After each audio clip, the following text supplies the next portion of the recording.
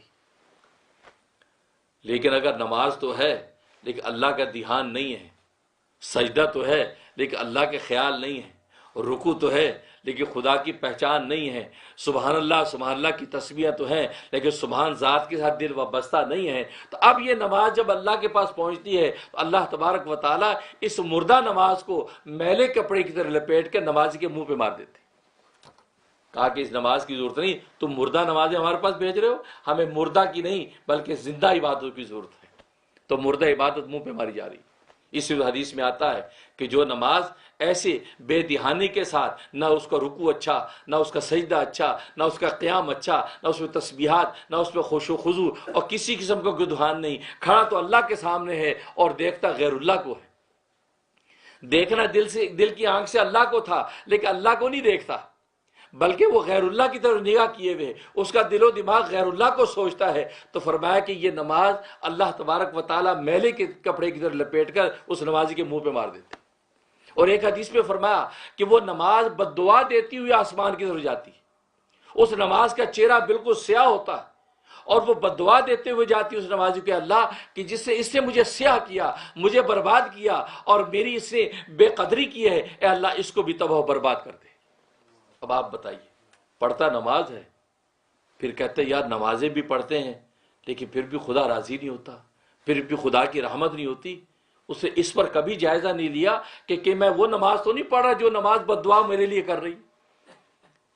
نمازی بد دعا کر دے تو وہ قبول کہ بچے گا نہیں، خود نماز بد دعا کر دے تو کیا بچے گا؟ کچھ بھی نہیں بچے گا، کیونکہ خود عبادت بد دعا کر رہی. جس عبادت کی وجہ سے عابد کی قدر و قیمت بنی تھی، وہ عابد اگر بد دعا کرتے تو لوگ پریشان ہو جاتے کہ یار اللہ کے نیک بندے نے بد دعا کر دی، پتہ نہیں اب کیا بنے گا. اور یہاں تو خود نفس عبادت بد دعا کرتے ہوئے جا رہی ہے. اس لیے کتنے نمازی ہیں کہ نمازیں پڑھنے کے باوجود برباد ہو رہے ہیں، اس لیے کہ ان کی نماز ایسی ہے کہ سیاہ چہرے کے ساتھ اور ہلاک و برباد ہو کر یہاں سے جاتی ہے اور بد دعا دیتے ہوئے جاتی ہے، اللہ جیسے اس نے مجھے برباد کیا، میرا چہرہ سیاہ کیا، اللہ اس کو تم برباد کر. تو اس عبادت کی دعا قبول ہو گئی. اب یہ برباد ہوتا نظر آتا، پڑھتا نماز ہے لیکن وہ اس کا جائزہ نہیں لیتا کہ یار میری نماز ہے بھی کہ نہیں، میرا سجدہ ہے بھی کہ نہیں، میرا رکوع ہے بھی کہ نہیں. وہ ظاہری شکل و صورت کو سمجھتا میں نے نماز پڑھ لی، وہ صورت کو حقیقت سمجھتا ہے. حالانکہ دنیا کا اصول یہ ہے کہ اگر کاغذ پر آگ کی صورت بنی ہو تو وہ کاغذ کو جلاتی نہیں، دیوار پر کھانے کی صورت بنی ہو وہ آپ کی بھوک مٹاتی نہیں. تو گویا کہ صورت پر حقیقت کا حکم نہیں لگتا. آپ جتنی بھی تصویریں اگر کاغذ پر بنا لیں، نہ آپ کی پیاس بجھے گی، نہ اس آگ کی تصویر سے کاغذ جلے گا. تو مانو حقیقت پر فیصلہ ہے. حقیقت میں ایک چنگاری آگ کی کاغذ پر ڈال دو گے تو کاغذ جل جائے گا. تو گویا کہ وہ ہماری نماز صورت نماز ہے. نماز کی صورتیں اللہ تبارک و تعالیٰ کے پاس بھیج رہے ہیں اور صورتوں پر حقیقتوں کو حکم نہیں لگتا. اس لیے اللہ تبارک و تعالیٰ اس نماز کا کوئی اجر نہیں دیتے. اسی طریقے سے روزہ ہے. انسان روزہ رکھتا ہے، بظاہر کھاتا نہیں ہے، پیتا نہیں ہے، خواہشات سے دور رہتا ہے، لیکن اس دوران میں اللہ کا دھیان نہیں، اللہ کے دھیان سے عاری ہے.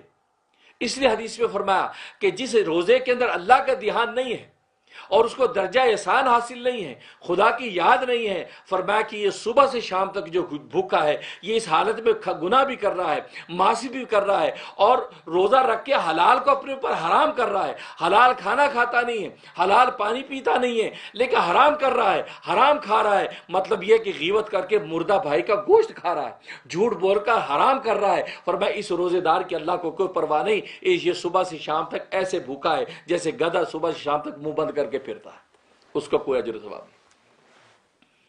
اب دیکھو بظاہر صورت تو صوم کی ہے، اس کی شکل تو ہے روزے کی، لیکن حقیقت اس کے اندر موجود نہیں ہے. لہذا اللہ تبارک و تعالیٰ کے وہ روزہ قبول نہیں ہے. اور حقیقت کیا تھی؟ اللہ تبارک و تعالیٰ کے ذکر، یعنی اللہ کی یاد، اللہ کے دھیان، کہ وہ بندہ اس حالت میں اللہ کو بھی یاد کرے. کیونکہ روزے کی حالت میں تو درجہ احسان حاصل ہو جاتا ہے بندے کو. درجہ احسان کا مطلب یہ کہ اس حال میں عبادت کرتا ہے کہ یا تو دل کی آنکھ سے اللہ کو دیکھتا ہے یا یہ دھیان کرتا ہے کہ اللہ تبارک و تعالیٰ اس کو دیکھ رہے ہیں. اس لیے حدیث میں آتا ہے کہ درجہ احسان کسے کہتے ہیں؟ ان تعبد اللہ کأنک ترا، کہ تو اپنے اللہ کی اس طرح عبادت کر گویا کہ تو اللہ کو دیکھ رہا ہے. اور بندہ اپنے اللہ کو دیکھ دیکھ کے عبادت کرے. اللہ اکبر. جس ذات نے ساری کائنات کو حسن بانٹے ہو، اس کے حسن کو یہ اپنی نگاہوں سے دیکھتا ہو، جس نے ساری کائنات کے اندر مٹھاس بانٹی ہو، جس سے شہد کو میٹھا بنایا ہو، جس سے پھلوں میں مٹھاس ڈالی ہو، اس کی اپنی مٹھاس کا کیا عالم ہوگا. یہ اس کو دیکھ دیکھ کر نماز پڑھے، اس کو دیکھ دیکھ کے روزہ رکھے، اس کو دیکھ دیکھ کر حج کے لبیک لبیک اللہم لبیک کہے، تو اب آپ اندازہ کریں اس عبادت کا کیا عالم ہوگا. یہی تو وہ عابد ہوگا کہ آسمان کے فرشتے بے قرار ہو کر زمین پر اتر آئیں گے اور اس عابد سے مصافحہ کریں گے، اس کے قدموں کے نیچے پر بچھائیں گے. تو دیکھیے روزہ ہے لیکن اس کی حقیقت جو اللہ کا ذکر اور دھیان نہیں ہے تو وہ روزہ اللہ تبارک و تعالیٰ کے قبول نہیں.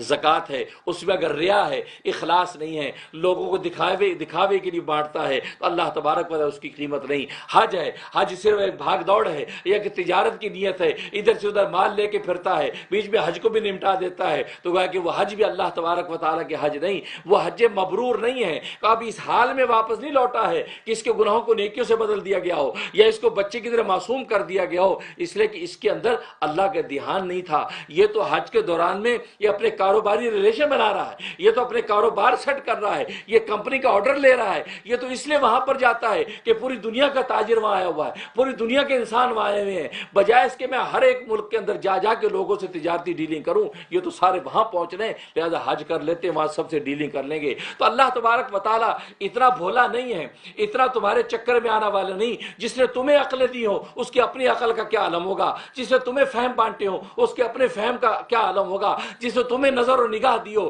اس کی اپنے نظر و نگاہ کا کیا عالم ہوگا، جسے اولیاء اللہ کو معرفت دی ہو اس کی اپنی معرفت کا کیا عالم ہوگا. وہ ایک ایک رنگ ڈھنگ ہمارا پہچانتا ہے، وہ سمجھتا ہے کہ یہ حاجی نہیں ہے، یہ تاجر ہے، یہ اس لیے آیا تھا کہ یہاں اپنے کاروبار کو پروموٹ کروں، یہاں اپنا کام کروں. تو اللہ تبارک و تعالیٰ بھی اس کو اسی طرح خالی ہاتھ لوٹاتا ہے، اس کے پلے میں کچھ نہیں، اس کو معصوم بچے کی طرح کر کے نہیں لوٹاتا بلکہ اور گناہ اس کی گردن پر ڈال کے بھیجتا ہے کہ تو نے میری اس عبادت کی اور میرے گھر میں آنے کی ناقدری کی.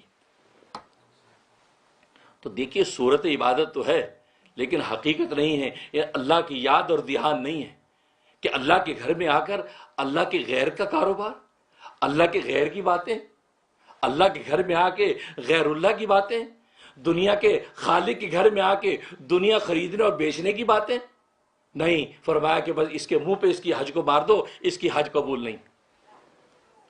تو دیکھیے تو تمام عبادات ان کی روح بھی اللہ کا ذکر اور تمام مادی چیز ان کی روح بھی اللہ کا ذکر، اور سب سے بڑا ذکر فرمایا کہ اللہ نے کہا کہ میرا کلام سب سے بڑا ذکر. انا نحن نزلنا الذکر وانا لہ لحافظون، ہم نے ہی اپنے اس ذکر کو نازل کیا ہے اور ہم ہی اپنے اس ذکر کی حفاظت کی ذمہ دار ہیں. تو گویا کہ لا الہ الا اللہ کا بھی ذکر ہے، سبحان اللہ کا ذکر ہے، لا حول ولا قوت الا باللہ کا بھی ذکر ہے. اللہ نے کہا سب سے بڑا ذکر میری کتاب ہے، اللہ کا کلام سب سے بڑا ذکر، قرآن کریم کی تلاوت سب سے بڑا ذکر، جس کے اندر ساری کائنات کی ذکر اللہ نے سمو دی ہوں، وہ خود کتنا بڑا ذکر ہوگا. اس لیے فرمایا کہ اللہ کا کلام، اللہ نے کہا کہ میرا ذکر ہے.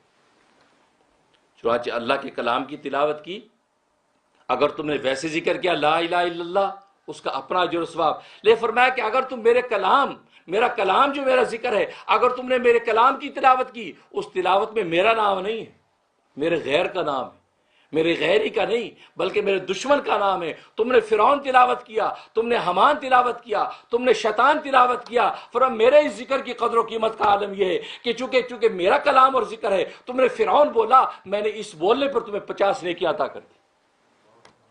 تم نے میرے دشمنوں کا نام لیا، میں نے اس پر تمہیں 50 نیکیاں دے دی. تم نے شیطان کا نام لیا، میں نے اس پر تمہیں 50 نیکیاں دے دی. یہ ہے کمال اس ذکر کیا، کیونکہ یہ سب سے بڑا ذکر اللہ کا کلام. اس لیے قرآن میں اس کو ذکر بولا، انا نحن نزلنا الذکر، اور ذکر سے مراد قرآن کریم. اور جو آیت میں نے تلاوت کی اس پہ فرمایا ولا ذکر اللہ اکبر، نماز بے شک بے حیائی سے روکتی ہے، برائی سے روکتی ہے. اللہ نے یہ فرمایا، ساتھ ہی فرمایا ولا ذکر اللہ اکبر، البتہ اللہ کے ذکر سب سے بڑی چیز. وہ کہ نماز سے بھی اللہ کے ذکر بڑھ گیا. کیوں؟ اس لیے بڑھ گیا کہ اس ذکر کے بغیر نماز نہیں ہے. نماز کا اپنا وجود اس ذکر کے بغیر نتھنگ ہے. تو گویا کہ جو نماز اللہ کے ذکر سے بنتی ہو اس ذکر کی عظمت کا کیا عالم ہوگا. اس نے فرمایا کہ والا ذکر اللہ اکبر، اللہ کے ذکر سب سے بڑی چیز ہے، اور اللہ کے ذکروں میں سب سے بڑا ذکر اللہ کا کلام ہے. اور سورہ فاتحہ اللہ کے کلام کا نچوڑ اور خلاصہ ہے، تبھی سورہ فاتحہ کے ایک نام سورۃ الذکر بھی ہے. اس کا ایک نام سورۃ المسلہ، سورۃ الشفا، سورۃ حمد، سورۃ عافیہ، سورۃ کافیہ، سورۃ تعلیم المسلہ، کئی نام ہیں، لیکن اس میں ایک نام سورۃ الذکر بھی ہے. اس کا مطلب ہے کہ یہ قرآن کریم یہ سب سے بڑا ذکر. کیوں کہ اللہ تبارک و تعالیٰ نے پورے قرآن کریم کا خلاصہ نچوڑ اس فاتحہ کے اندر چونکہ بند کر دیا، اور پورے ذکر کو اللہ تبارک و تعالیٰ اس کے مضامین کو اس فاتحہ کے اندر بند کر دیا، اس لیے اس کا نام ہی سورۃ الذکر رکھ دیا. جس نے سورہ فاتحہ کو تلاوت کر لیا گویا کہ اس نے اللہ تبارک و تعالیٰ کے پورے کلام کو تلاوت کر لیا. تبھی آپ نے دیکھا کہ نماز کی ہر رکعت میں سورہ فاتحہ آپ کو پڑھنی، پہلی میں بھی پڑھنی ہے، دوسری میں بھی پڑھنی ہے، تیسری میں بھی پڑھنی ہے، چوتھی میں بھی پڑھنی ہے، امام نے بھی پڑھنی ہے. انفرادی پڑھ رہے ہیں، اکیلے نمازی نے بھی پڑھنی، امام نے چاروں رکعتوں میں پڑھنی. جہری ہے تو امام نے بلند آواز سے پڑھنی ہے، اور پیچھے مقتدی خاموش ہو کے سننی ہے. تو گویا کہ یہ سورہ فاتحہ کی اتنی عظمت کہ ہر رکعت میں، اس لیے کہ اللہ تبارک و تعالیٰ سورہ فاتحہ کی شکل میں ایک دفعہ کو اس نمازی کو پورا قرآن تلاوت کرا دیتے. پورا قرآن تلاوت کر لیا گویا کہ اجمالی طور پر ایک خلاصے کی شکل میں، ایک بریف کی صورت میں اسے پورا قرآن پہلے تلاوت کیا، اور پھر اس قرآن میں سے کسی ایک صورت کو چوز کر کے اس کے ساتھ کر کے اس صورت کو تلاوت کر لیا. اللہ تبارک و تعالیٰ نے کہا تیری نماز ہم نے قبول کر لی. لیکن اگر سورہ فاتحہ آپ نے تلاوت نہیں کی، جان بوجھ کے نہیں کی، تو پھر تو نماز آپ کی گئی. لیکن بھولے سے نہیں کی تو اللہ فرماتے اچھا ٹھیک ہے، اس کا پھر آلٹرنیٹیو کرو. تم اس کے بدلے میں چونکہ یہ واجب تھی، ضروری تھی، لہذا اس کا آلٹرنیٹیو ہے، اور وہ یہ کہ تم سجدہ صاف کر لو. آخر میں 2 سجدے، معذرت اور معافی کے 2 سجدے کر رہے، اللہ معاف کر دے، غلطی ہو گئی. اگر تم نے ہاتھ اوپر نیچے باندھ لیے تو تمہیں چھوڑ دیں گے. سبحان اللہ، سبحان ربی العظیم 3 دفعہ کے بجائے 1 دفعہ کہہ دیا، چھوڑ دیں گے. تم نے سبحان ربی اللہ 3 دفعہ 1 دفعہ کہہ دیا، یا تینوں دفعہ کچھ بھی نہیں کہا، ایسے منہ بند کر کے سجدے میں گئے، تمہیں چھوڑ دیں گے. لیکن تم نے اگر فاتحہ نہیں پڑھا تمہیں چھوڑیں گے نہیں. تم معافی کے لیے 2 سجدے بعد میں سجدے صاف کرو، اب تمہاری نماز کو ہم قبول کریں. یہ ہے سورہ فاتحہ جس پر گفتگو چل رہی ہے. اور میں نے عرض کیا تھا کہ اللہ تبارک و تعالیٰ نے گویا کہ اپنے پورے کلام کا خلاصہ اور نچوڑ سورہ فاتحہ میں بند کیا. تبھی 2 حدیث میں فرمایا کہ سورہ فاتحہ کی مثل کوئی سورت تورات اور انجیل اور پہلی آسمانی کتابوں میں نازل نہیں ہوئی. اور فرمایا کہ خود قرآن کریم میں بھی سورہ فاتحہ کی مثل کوئی سورت نہیں. یہ ایسی سورت ہے، اور اس کے ایسے روحانی فوائد، ایسے اس کے مادی فوائد، کہ یہاں تک کہ صحابہ اکرام نے تو اس کے مادی فوائد سے فائدہ اٹھایا. یعنی بیمار کو دم کیا اور شفایاب ہو گیا، سر درد والے کو دم کیا شفایاب ہو گیا. گویا کہ روحانی منازل اپنی جگہ، اس کے مادی فوائد بھی موجود. تو قرآن کریم کے جتنے مضامین اس کا خلاصہ نچوڑ اللہ نے فاتحہ میں بند کیا. اور میں نے گزشتہ درس میں آخر میں عرض کیا تھا کہ قرآن کریم کے مضامین 6 طرح کے مضامین ہیں. گویا کہ پورا کا پورا قرآن کریم 6 طرح کے مضامین میں پھیلا ہوا ہے. اور میں نے ایک نقطہ بتایا تھا کہ جہتیں بھی 6 ہیں، مشرق ہے، مغرب ہے، شمال ہے، جنوب ہے، اوپر ہے، نیچے ہے. 6 جہتیں 6 ہی ہیں. 6 کے بعد 7ویں کوئی جہت نہیں ہے. تو گویا کہ قرآن کریم میں ہر جہت سے کلام کیا گیا ہے. انسان کی زندگی ہو، زندگی کے بعد موت ہو، موت کے بعد کے حالات ہو، ہر جہت پر قرآن نے گفتگو کی. گویا کہ انسان، کائنات انسانی اور کائنات ملکوتی، دنیا اور آخرت کی زندگی کی کوئی جہت ایسی نہیں چھوڑی کہ جس جہت پر قرآن کریم نے کلام نہ کیا. یہ جامعیت اس کلام کی. ایسا کلام پہلے کبھی نازل نہیں ہوا. اور میں نے بتایا تھا کہ یہ قرآن کریم تو اللہ کا کلام ہے، یعنی اللہ تبارک و تعالی نے خود اس کو تلاوت کیا. ما یتکلم بھی، اس پر خود تلاوت کیا ہے. اللہ نے کلام فرمایا. پہلی آسمانی کتابوں پر اللہ نے خود کلام نہیں فرمایا، بلکہ تورات کو تختیوں کی شکل میں اللہ تبارک و تعالی نے تقسیم کر کے حضرت موسیٰ علیہ السلام کے حوالے کر دیا. انجیل کے مضامین حضرت عیسیٰ علیہ السلام پہ قلب پہ نازل کیے، آپ نے زبان سے اس کو بیان کر دیا۔ زبور کے مضامین قلب پہ نازل کیے اور اس کو آگے بیان کر دیا گیا۔ لیکن قرآن کریم وہ کلام ہے کہ اللہ تبارک و تعالیٰ نے خود اس پر کلام فرمایا۔ اس سے اس کی عظمت کا اندازہ کریں کہ اللہ تبارک و تعالیٰ جس کو کلام کریں، اور وہ محاورہ ہے ملوک الکلامی کلام الملوک، کہ بادشاہوں کا کلام کلاموں کا بادشاہ ہوتا ہے، اور بادشاہوں کے کلام کے کا عالم ہوگا، بادشاہوں کے بادشاہ کے کلام تو سارے کلاموں کا بادشاہ ہوگا۔ 6 طرح کے مضامین، اور 6 طرح کے مضامین کیا ہیں؟ نمبر 1، اللہ نے اس کے اندر اللہ کی ذات و صفات کے حوالے سے مضامین اور آیات نقل کی ہیں، ذکر فرمائے ہیں۔ اس میں اللہ کی ذات، اللہ کی صفات، اللہ کی معرفت، اس حوالے سے آیات و مضامین قرآن کریم کے اندر موجود ہیں، اور ہر پہلو سے اللہ تبارک و تعالی اپنی ذات و صفات کے حوالے سے آیات اس پہ نازل کی، جیسے اللہ لا الہ الا هو الحی القیوم۔ قل هو اللہ کے اندر فرمایا لم یلد ولم یولد ولم یکن لہ کفوا احد، اللہ اپنی ذات کو بتا رہے ہیں۔ قل هو اللہ احد اللہ الصمد لم یلد ولم یولد ولم یکن لہ کفوا احد، لا الہ الا انت سبحانک انی کنت من الظالمین۔ گویا کہ اللہ تبارک و تعالیٰ اپنی ذات و صفات کو نقل کر رہے ہیں، ذکر فرما رہے ہیں۔